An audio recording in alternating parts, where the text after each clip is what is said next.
As a first year teacher, I didn't really know what to do. Those were not challenges that I had faced before, so that kind of intimidated me.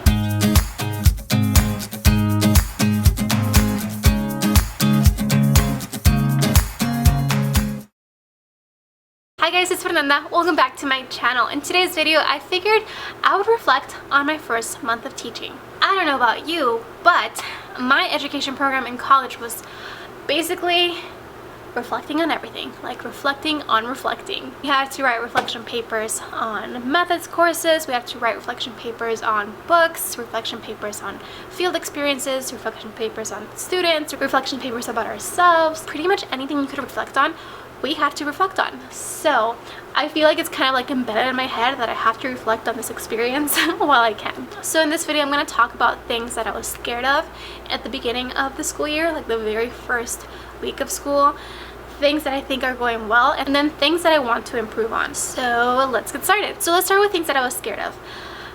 The weeks before the first day of school, I was scared that I would not have my classroom ready in time and my classroom would not reflect who I am as a teacher. Since I spend so much time in my classroom, I did want this space to be a space that I found inviting and my students found inviting as well. I wanted this to be a space that was functional and fostered learning. But since I didn't really get funding from my school, actually I didn't get funding from my school to like buy organizational tools like book bands and stuff like that, I had to buy a lot of things out of pocket. My principal did tell me that if I was looking into buying furniture, then to please let her know, and then she was gonna see if she could do anything about it. But I wasn't really buying furniture, I was buying more organizational pieces, a few decor pieces, so a lot of those things came out of pocket. And honestly, I'm not really sure how much money I ended up spending over the summer, and I don't really want to think about it, but I do think everything was pretty much worth it. So even though right now I don't think my classroom is like complete, so I'm not going to be doing a classroom tour anytime soon, because I still feel like my classroom organization can be better and things can just flow a little bit better, and that's gonna come with time. So that was one thing that I was scared of. So definitely having my classroom set up was something that I was kind of scared of, but I'm kind of okay now. I am okay with not having the perfect classroom right off the bat. I've come to accept that that's just gonna come with time. Something else that I was scared of was not getting along with coworkers. I've never really been one to have issues with coworkers. I pretty much always get along with coworkers. Every job that I've had, I've become really close friends with my coworkers. Two of my best friends right now are people that I worked with in the after school programs. Personally, I love having coworkers that I get along with. So coming into this new school where I'm really young, I think I'm pretty much the youngest teacher here. I think the next youngest person here is my next door teacher. She's 26, but she's in her 20s too. But other than that, I'm the youngest one. So I am in a pod, so I have my next door teacher and there's two teachers behind us. And those two teachers have daughters that are like older than I am. So I was just kind of scared that because of the age difference, not that we wouldn't get along, but it would be kind of weird.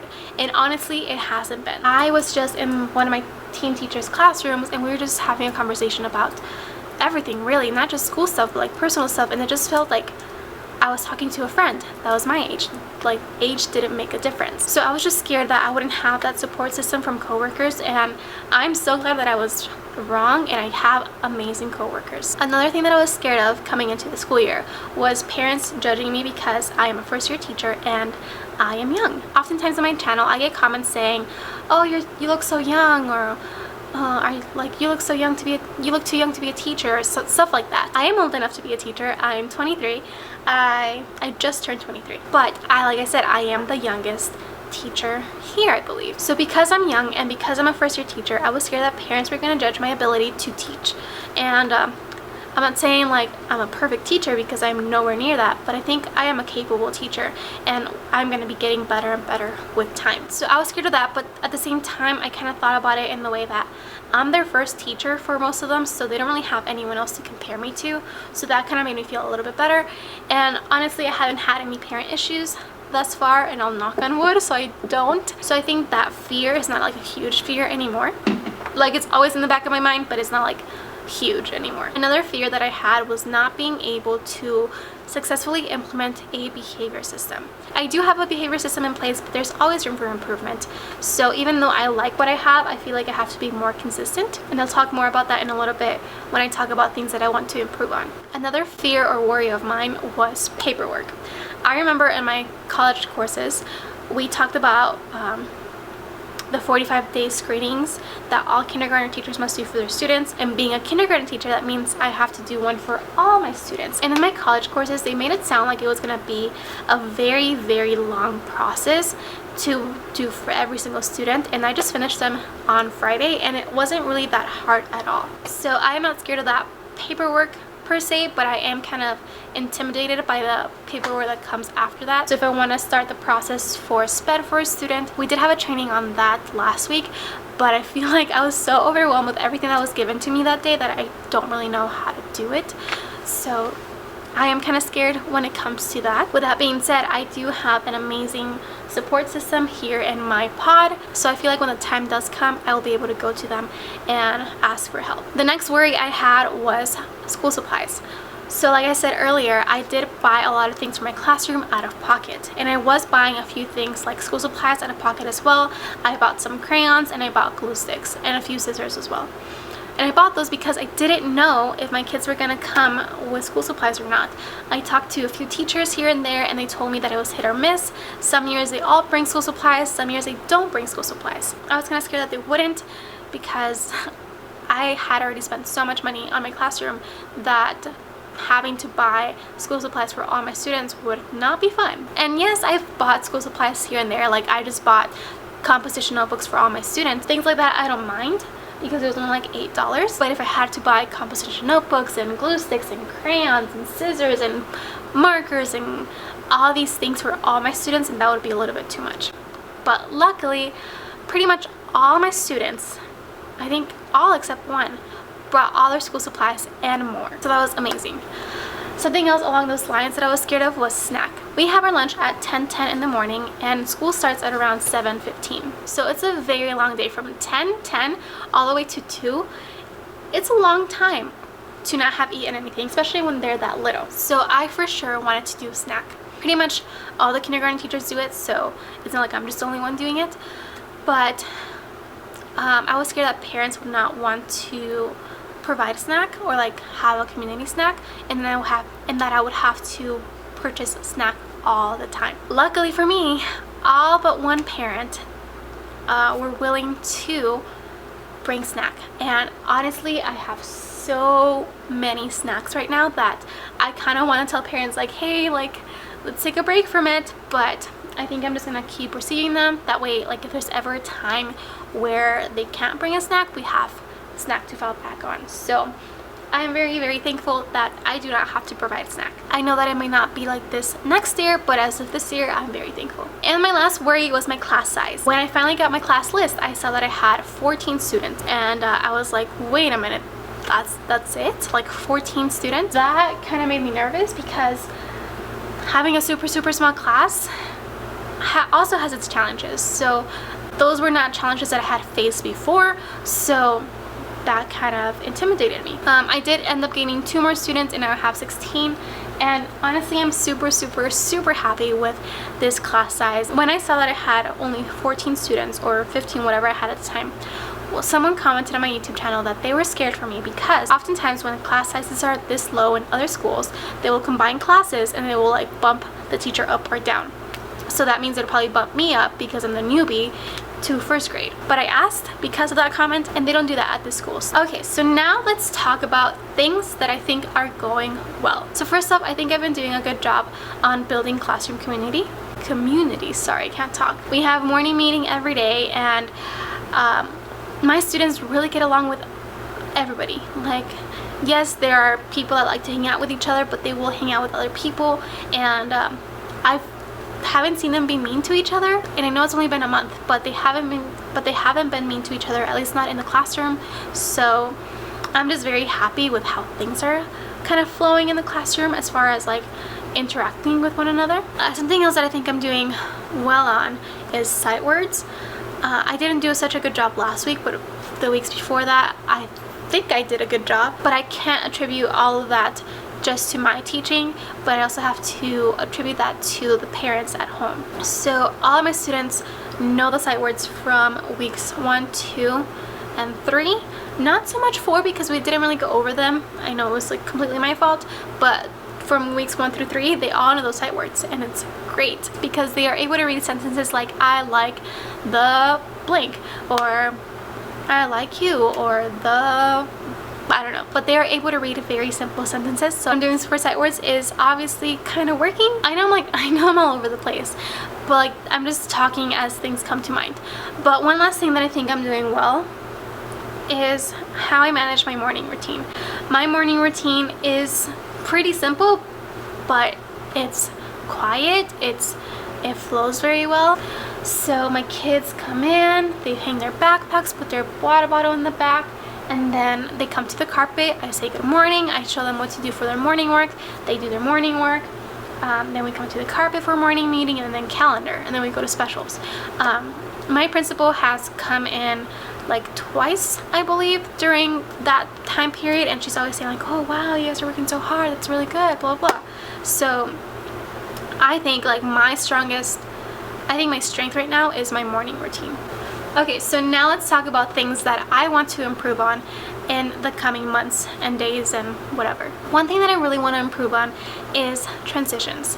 Although I do have like smooth transitions in place, I think they take too long. So I want to be able to give directions and have students like follow directions quickly. Right now they follow directions quickly, but I think they're slowing down because of me. So something that would help, I think, was just being more prepared. So for example, if we are cleaning up to come to the carpet for a whole group instruction and I'm going to use the video, oftentimes because I forget to pull up the video ahead of time, I have to look it up and then turn on the projector, and it takes a while. So it takes about 2 or 3 minutes, no, like 2 minutes, and those 2 minutes are minutes that I could have used for instruction and for smoother and faster transition, and I don't. So I want to be more prepared so I can have smoother transitions. Something else that I want to improve on is whole group math instruction. For the first 3 weeks, I was struggling quite a bit with whole group math instruction. We don't have a set curriculum for math. We only have a set curriculum for phonics. For everything else, we just use a curriculum map, and we are free to teach it however we want. So even though I love the freedom that gives me, as a first year teacher, I didn't really know what to do. So I tried various things like number of the day, so we would have a number, we would focus on it, and even though that kind of worked, I didn't think it was as effective as it could have been. Then finally, on week 4, which was last week, we started doing math journals. So that is why I bought composition notebooks, and for the whole week, that week, except Friday, we did numbers 1 through 3. I think it worked so much better. However, that was not whole group instruction, but that made my math block flow a little bit better. So it's still missing that whole group instruction component. Now I started using Kinder Math, which is a curriculum by Tara West on Teachers Be Teachers.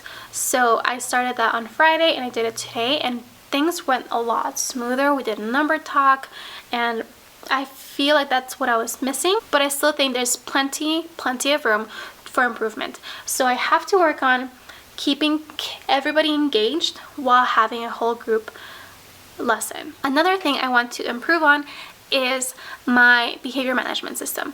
So I've been making tweaks here and there. They're not like major changes, but they're just like little tweaks. I use Class Dojo and I use tickets at the end of the day. So I meet with every student, we look at their percentage, and I would give them a ticket corresponding to their percentage. The way I was doing it is everybody would get 1 ticket, but the ticket would be different. But then when it came time for prize box, it was kind of hard to kind of see how I was going to manage that, because I was going to use that almost like as a classroom economy. They would give tickets to me in exchange for a prize.